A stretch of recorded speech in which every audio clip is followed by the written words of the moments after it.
By Zoe Kleinman, technology editor, and Sean Seddon. BBC News. Deadly robots that can climb trees, AI friends and a work-less future were among the topics as Rishi Sunak sat down with Elon Musk.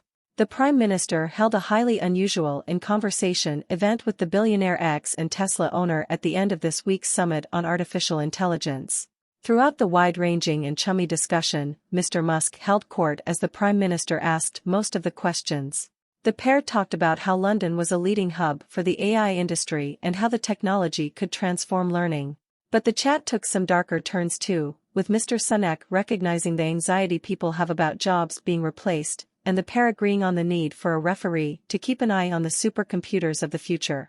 Tech investor and inventor Mr Musk has put money into AI firms and has employed the technology in his driverless Tesla cars, but he's also on the record about his fears it could threaten society and human existence itself. There is a safety concern, especially with humanoid robots. At least a car can't chase you into a building or up a tree, he told the audience. Mr Sunak, who is keen to see investment in the UK's growing tech industry, replied, "You're not selling this. It's not every day you see the Prime Minister of a country interviewing a businessman like this," but Mr Sunak seemed happy to play host to his famous guest. And if he seemed like he was enjoying it, it should be no surprise. He previously lived in California, home to Silicon Valley, and his love of all things tech is well documented.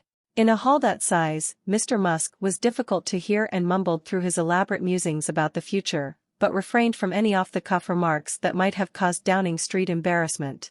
The event was held in front of invited guests from the tech industry in a lavish hall in central London's Lancaster House. Unusually for an event involving the Prime Minister, TV cameras were not allowed inside, with Downing Street instead releasing their own footage. Some reporters were allowed to observe, but told they could not ask questions. Education will blunt AI risk to jobs, says Rishi Sunak. King Charles, tackle AI risks with urgency and unity. PM, AI firms cannot mark their own homework. What is AI, how does it work and what can it be used for? Who is Elon Musk? The pair discussed the potential benefits of AI, with Mr Musk saying, "One of my sons has trouble making friends and an AI friend would be great for him." There was also agreement on the possibilities AI presents for young people's learning, with Mr Musk saying it could be the best and most patient tutor, but in the end, the pair appeared at ease together, and Mr Sunak in particular looked in his element, perhaps even slightly bowled over by the controversial billionaire, who he called a brilliant innovator and technologist. From the cheap seats behind the dignitaries of the tech world, it was hard to put your finger on who was really the powerful one out of this pair. Was it Mr Sunak as he asked the celeb tech billionaire questions? Or was it Mr Musk, who did much of the talking? Either way, both men hope to have a say in whatever our AI future has in store for us. Additional reporting by Tom Jerkins.